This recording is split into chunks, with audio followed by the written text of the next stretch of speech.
मैं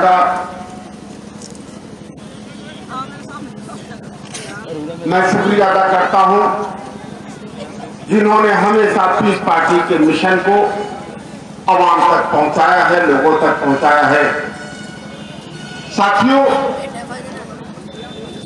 आपने सबकी सरकारें देखी है।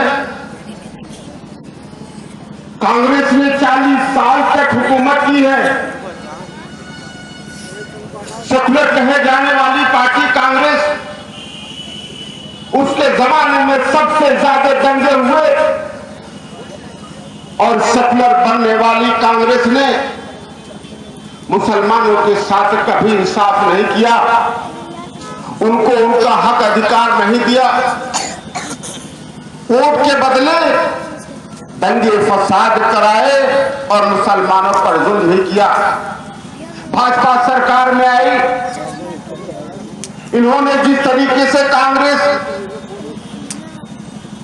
सेकुलर के नाम पर, मुसलमानों के हमदर्द होने के नाम पर मुसलमानों पर जुल्म किया, उनका वोट लेने के बाद भी उनका ही शोषण किया, उसी तरीके से हिंदुत्व का नारा देने वाली भाजपा, उसने हमारे हिंदू भाइयों को भी वोट को भी उनकी हक हिस्सेदारी नहीं दी।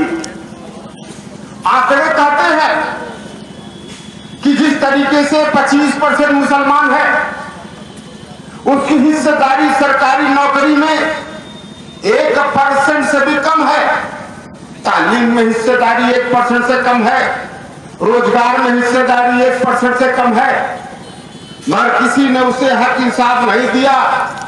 उसी तरीके से हिंदुत्व का नारा देने वाली भाजपा, उन्होंने समाज के कमजोर वर्ग, पिछड़े हिंदू भाइयों को और दलित हिंदू भाइयों को भी उनका हक अधिकार नहीं दिया।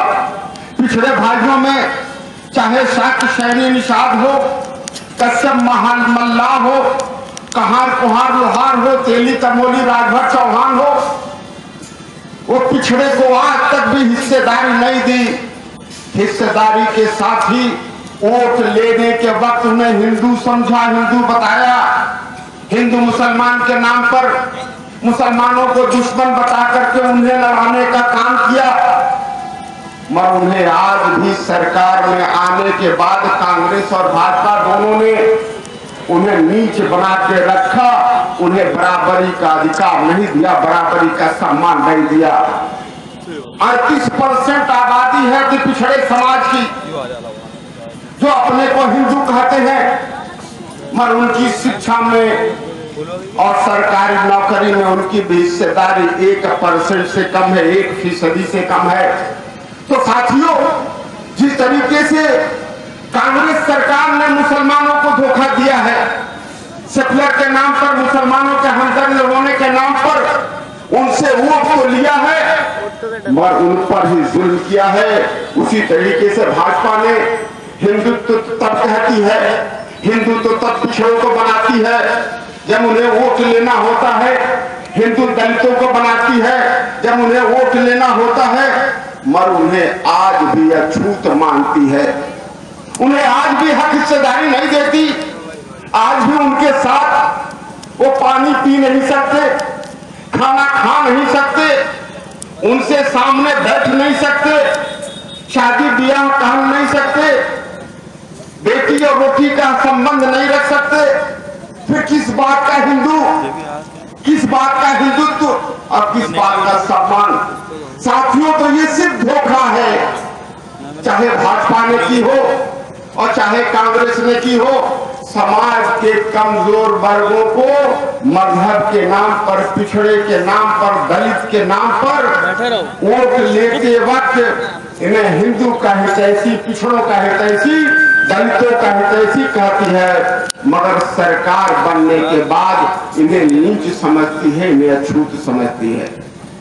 साथियों, सपा सरकार आई, उन्होंने कहा कि आज तक भाजपा ने हिस्सेदारी नहीं दी, आज तक कांग्रेस ने पिछड़ों के साथ इंसाफ नहीं किया, मैं मुसलमानों की सुरक्षा करूंगा, मैं मुसलमानों का हक इंसाफ दूंगा।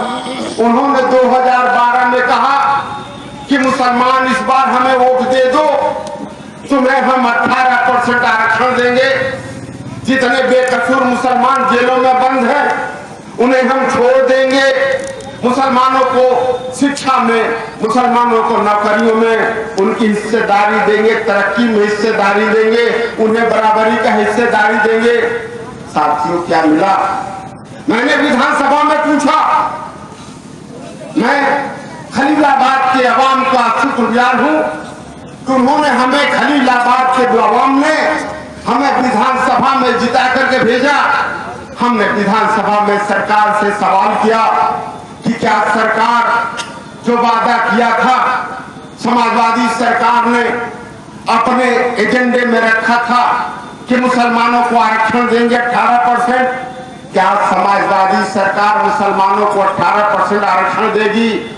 सरकार का जवाब आया कि ऐसा कोई प्रस्ताव नहीं है, ऐसा कोई विचार नहीं है। हमने पूछा, क्या मुसलमानों को जेलों से छोड़ेगी जो बेकसूर हैं? उन्होंने कहा ऐसा कोई प्रस्ताव नहीं है। हमने पूछा, क्या मुसलमानों को तरक्की में हिस्सेदारी देगी? सरकार ने कहा ऐसी कोई प्रस्ताव नहीं है। तो साथियों, जिस तरीके से 40 साल में मुसलमानों को समाजवादी सरकार ने धोखा दिया है, सिर्फ सेकुलर के नाम पर वोट लेने का काम किया है, उसी तरीके से 4 बार सरकार बनी समाजवादी की, उसने भी धोखा दिया है। मैं पूछना चाहता हूं कि बात करते हैं वोट लेते वक्त, वो बात करते हैं मुसलमान की, वो बात करते हैं पिछड़ा की।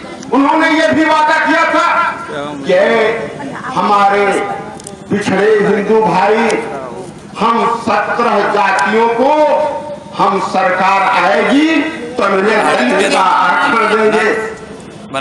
4 बिरादरियां हैं पिछड़े हिंदू भाइयों की, उन्हें अभी तक ये प्रमाण पत्र नहीं देते। आज फिर वोट पड़ना है, 5 साल उन्हें नहीं आया 17 पिछड़ी बिरादरियों को अनुसूचित जाति का दर्जा देने को, मगर सरकार खत्म हो गई तो अध्यादेश जारी करते हैं जो जीत बहलावे वाला है।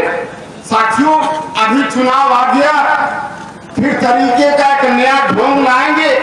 हमारे भाई डॉक्टर संजय निषाद ने ठीक कहा कि देखो आ रही है सवारी, नया जाल लाया पुराना शिकारी।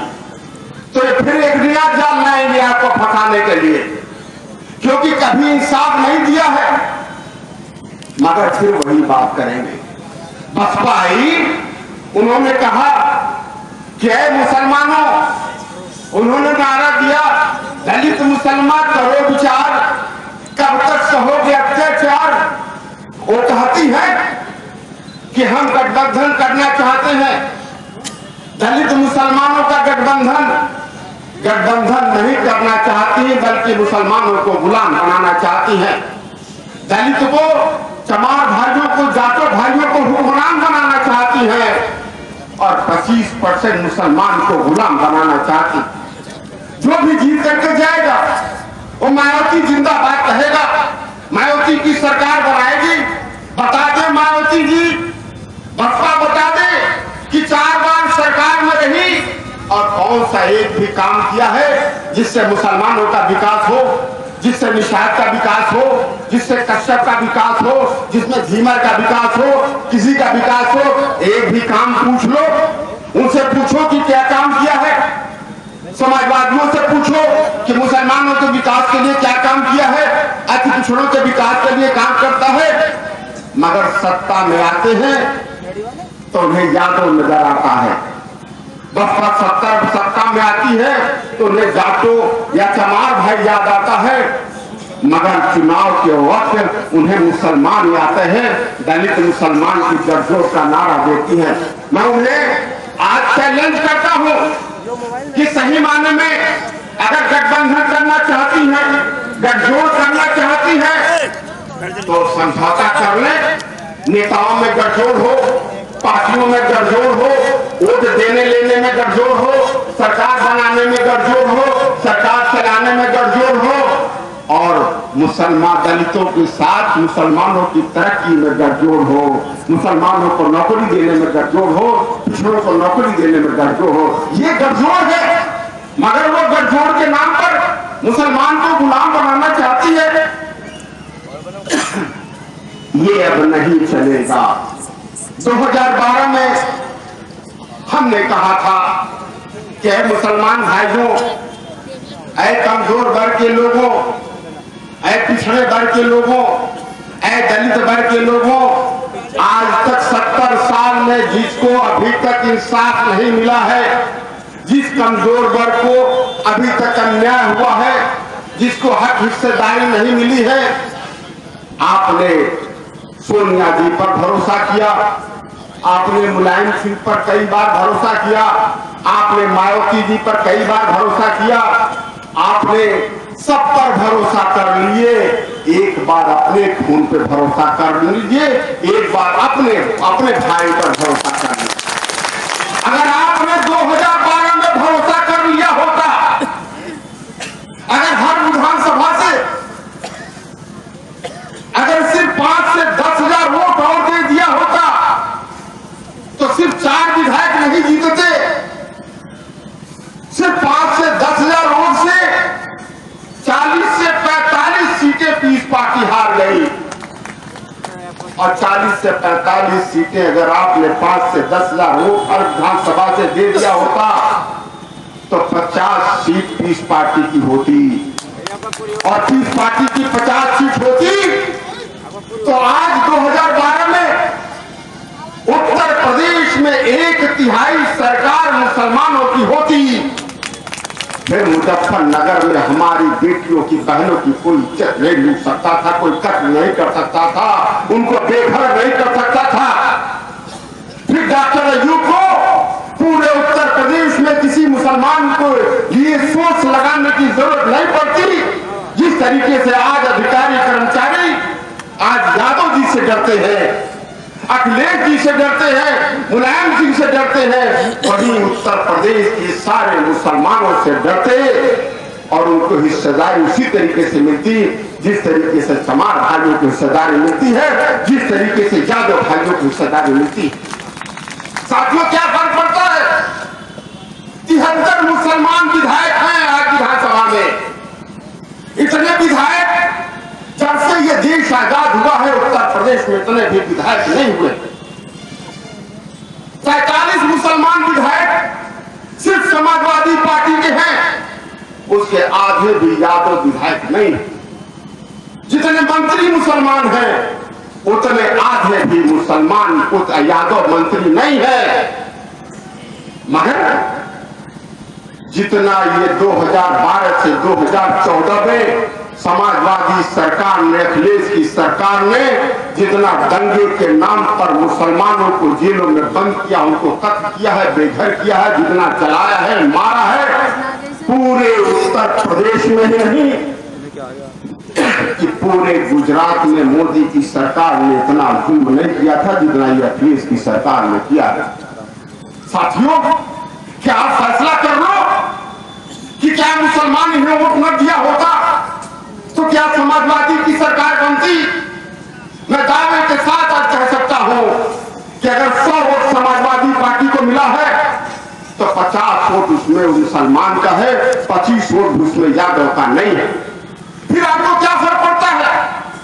आप 43 नहीं 143 समाजवादी के मुसलमान विधायक दिला दो, मगर आज पर जुल्म कोई रोक नहीं सकता, कोई मुसलमान बोल नहीं सकता, क्योंकि वो बोलता है अखिलेश यादव जिंदाबाद बोलता है, मुलायम सिंह जिंदाबाद बोलता है, वो यादव जी के काम करता है।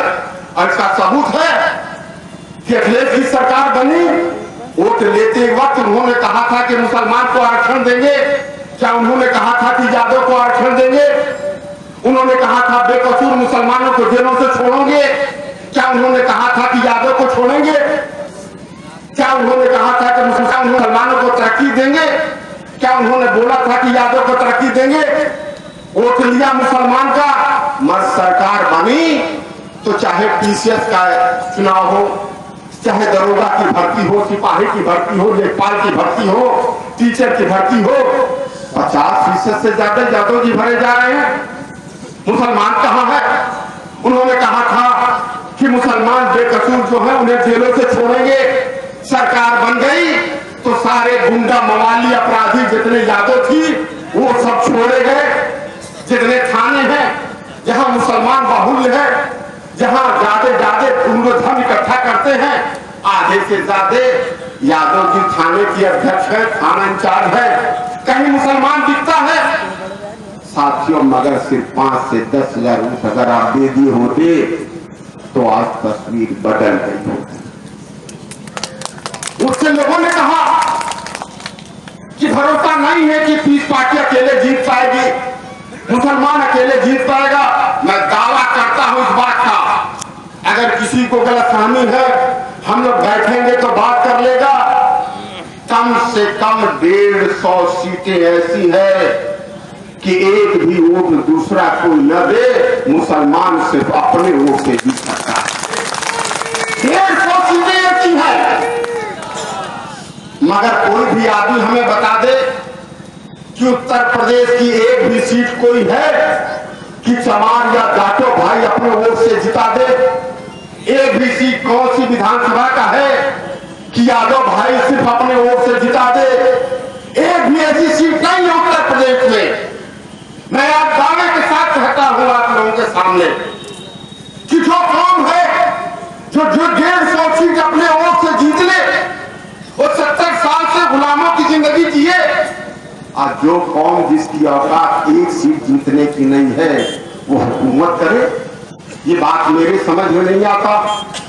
साथियों, मैं बिल्कुल साफ कहता हूं, ये बात आज आपको समझ में आ गई या 20 साल बाद समझ में आवे, अभी इतनी बर्बादी में समझ में आवे या जब आपको कत्लेआम होने लगे तब समझ में आवे। अभी तो मोदी जी आए हैं, कहते हैं कि 3 तलाक मंजूर नहीं है।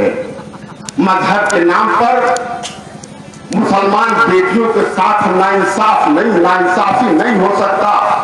मैं मोदी जी से पूछना चाहता हूं, मोदी जी अगर शारदा बेन की तरीके से आप इंसाफ मुस्लिम बेटियों को देना चाहते हैं तो दुनिया का कोई बेटी ऐसा इंसाफ नहीं चाहेगी। शादी कर लिया आपने शारदा बेन से, मगर उससे बीवी का सुख नहीं दिया, उन्हें परिवार का सुख नहीं दिया, उन्हें औलाद का सुख नहीं दिया। अरे मोदी जी, अगर शारदा बेन को तलाक दे दी होते, दूसरा घर बसा ली होती, एक परिवार बना ली होती, तो ऐसी इंसाफ नहीं चाहिए। मुसलमान अपने बेटियों को जलाता नहीं है, उन्हें सताता नहीं है। अगर नहीं बैठता तो उन्हें तलाक दे देता, अलग हो जाता है, वो अपनी दूसरी जिंदगी जी लेती है। मुसलमान अपने बेटियों को जलाता नहीं है।